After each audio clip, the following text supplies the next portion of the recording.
Edit करके YouTube आदि पर डालना होता है इत्यादि। उसके बाद भी बड़ी संख्या में आप सब लोग शामिल हुए हैं, इस बात के लिए हम आपके बहुत बहुत शुक्रगुजार हैं।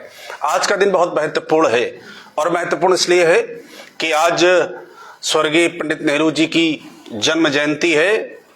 आजादी के आंदोलन में उन्होंने भारी भूमिका, महात्मा गांधी, मौलाना आजाद, सरदार पटेल, अंबेडकर के नेतृत्व में पंडित जवाहरलाल नेहरू ने इस देश की आजादी के आंदोलन को धार देने में, उसका राजनीतिक विमर्श तय करने में महत्वपूर्ण भूमिका अदा की। आजादी के बाद जो नया भारत बना, आजादी के बाद जो इस देश के अंदर संविधान के माध्यम से संस्थाएं खड़ी हुई, उस संस्थाओं की और संविधान की पूरी परिकल्पना के पीछे अगर किसी एक व्यक्ति का विचार हम समझते हैं कि था, तो वो पंडित जवाहरलाल नेहरू जी का था। उनकी जन्म जयंती के अवसर पर, उनके जन्मदिन के अवसर पर मैं अपनी तरफ से, जिला कांग्रेस कमेटी की तरफ से, शहर कांग्रेस कमेटी की तरफ से और कांग्रेस के तमाम साथियों की तरफ से श्रद्धा सुमन अर्पित करता हूं।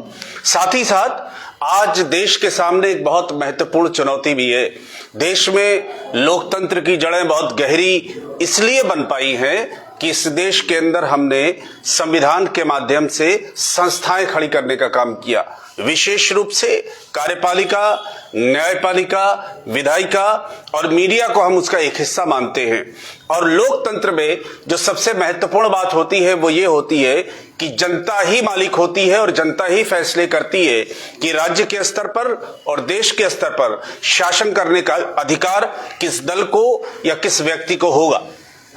पिछले 2014 के लोकसभा चुनाव के पश्चात इस देश का राजनीतिक विमर्श पूरी तरह से बदलता हुआ दिखाई देता है।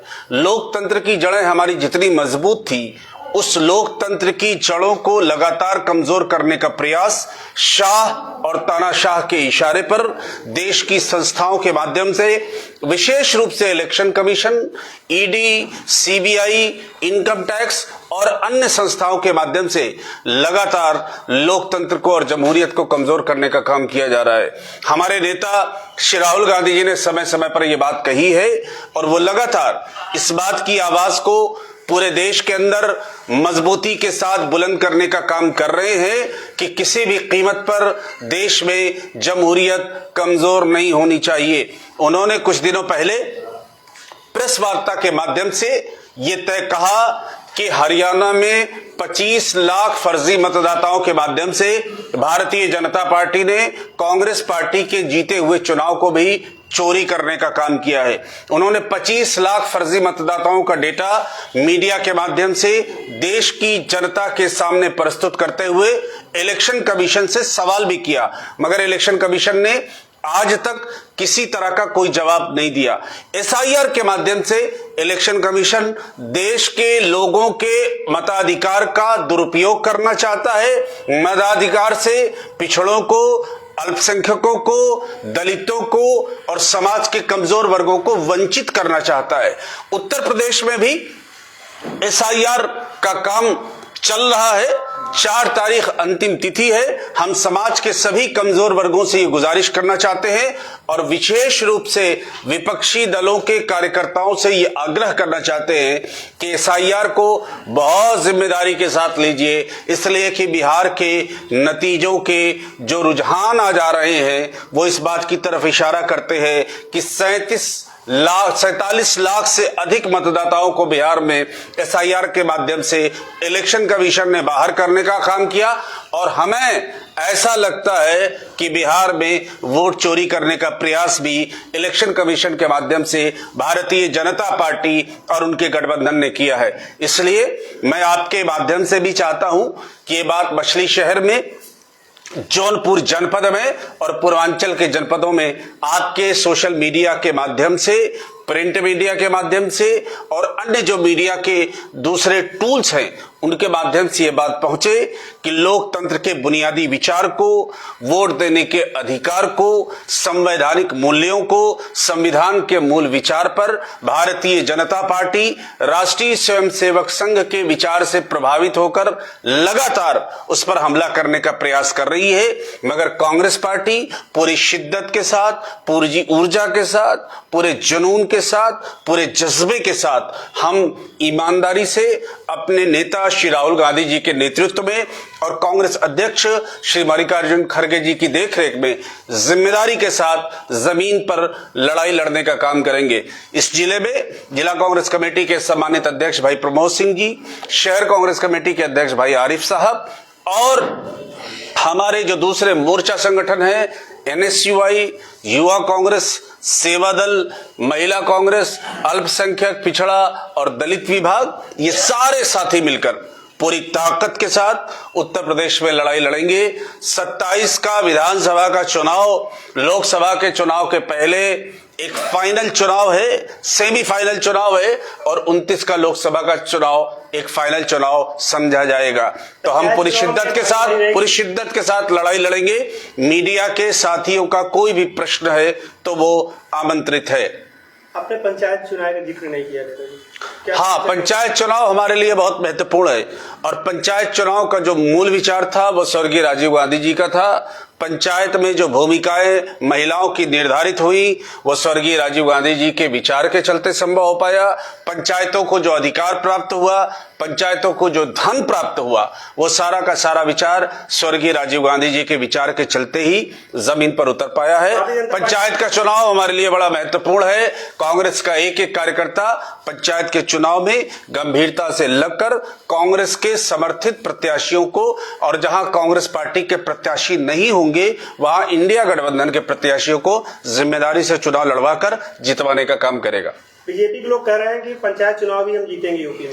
बीजेपी के लोग तो साहब अब दुनिया का कोई भी चुनाव जीत सकते हैं। जब रिगिंग करनी है, जब वोट चोरी करनी है, जब वह संवैधानिक संस्थाओं को हाशिए पर डालना है तो निश्चित रूप से भारतीय जनता पार्टी कोई भी चुनाव जीत सकती है। लेकिन मैं आपसे जरूर ये गुजारिश करना चाहता हूं, बाई इलेक्शन भी कुछ राज्यों में हुए हैं, जिसमें तेलंगाना में जुबली हिल्स का हुआ है, जिसमें राजस्थान में उपचुनाव हुआ है।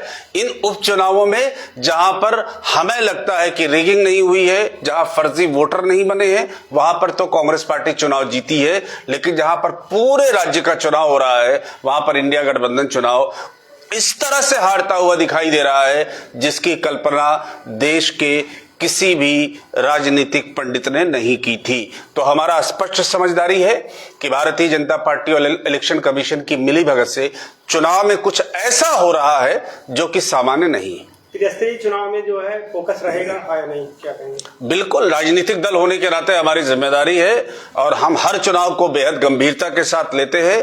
त्रिस्तरीय चुनाव को भी कांग्रेस पार्टी का एक एक कार्यकर्ता जिला कांग्रेस कमेटी की और शहर कांग्रेस कमेटी तो उसमें शामिल नहीं है, लेकिन जिला कांग्रेस कमेटी की देखरेख में पूरी जिम्मेदारी के साथ पूरे जनपद के अंदर 9 विधानसभा में और दोनों लोकसभा में जिम्मेदारी के साथ लड़ेगा। इसमें कहीं किसी तरह की कोई शंका नहीं होनी चाहिए। दिल्ली लाल किले पे अभी नाच हुआ, उस पर क्या कहना चाहेंगे? बहुत ही दुर्भाग्यपूर्ण है। भारतीय जनता पार्टी जब सत्ता में रहती है तो इस तरह के ब्लास्ट दुर्भाग्यपूर्ण तरीके से होते रहते हैं। खास तौर से पार्लियामेंट का अटैक हुआ था। वो जब अटल बिहारी वाजपेयी जी की सरकार थी उस समय पार्लियामेंट का अटैक हुआ था और कांग्रेस पार्टी तो विशेष रूप से इस आतंकवाद से प्रभावित रही है। हमारी पार्टी के शीर्षस्थ नेत्री श्रीमती इंदिरा गांधी जी, हमारी पार्टी के शीर्षस्थ नेता और देश के पूर्व प्रधानमंत्री राजीव गांधी जी, हमारे पंजाब के मुख्यमंत्री स्वर्गीय बीएन सिंह जी और हमारे हजारों कार्यकर्ता देश में आजादी के आंदोलन के समय और आजादी के आंदोलन के बाद आतंकवाद से लड़ते हुए शहीद हो गए। इसलिए हमें इस बात का एहसास है कि आतंकवाद इस देश के लिए कितना घातक है और इससे कितना नुकसान इस देश के लोगों का होता है। सोशल मीडिया जो बातें फैलाए दिखा रही है सच्चाई जमीन की जो है, आसाम की सरकार ने जो है कहा है कि ऐसे सोशल मीडिया के खिलाफ जो है कार्रवाई करने जा रही है लोग, उस पर आप क्या कहेंगे? देखिए, मैं क्या समझता लोगों हूं, को भी डराया जाएगा? बिल्कुल आपने बिल्कुल सही बात कही है। भारतीय जनता पार्टी और भारतीय जनता पार्टी का केंद्रीय नेतृत्व, विशेष रूप से शाह और तानाशाह, इस देश की हर उस आवाज को दबा देना चाहते हैं जो आवाज लोगों की आवाज बनने की कोशिश करती है। और इसलिए आप देखिए कि कांग्रेस पार्टी के नेता हो या विपक्ष के नेता हो या मीडिया के साथी हो, जो लोग भी मजबूती के साथ किसी तरह की कोई बात केंद्र से या राज्य से सवाल करते हैं, उन लोगों की आवाज को दबाने की कोशिश की जाती है, उनको जेल की सगलाखों के पीछे भेजा जाता है और कुछ नहीं तो उनके घर पर तथाकथित बुलडोजर बाबा बुलडोजर भी भेजने का काम करते हैं। मैं समझता हूं कि सुप्रीम कोर्ट ने भी बुलडोजर के मूल विचार पर प्रश्न चिन्ह लगाया है कि ये इंसाफ का तकाजा नहीं है, इस तरह की बात नहीं होना चाहिए। सोशल मीडिया एक बहुत बड़ा फोरम है। पिछले बार लोकसभा के चुनाव के समय 240 सीटों पर बीजेपी सिमट गई थी। ये अयोध्या में भी बड़ी बुरी तरह से चुनाव हारे थे। काशी में मोदी जी चुनाव हारते हारते बड़ी मुश्किल से चुनाव जीते थे।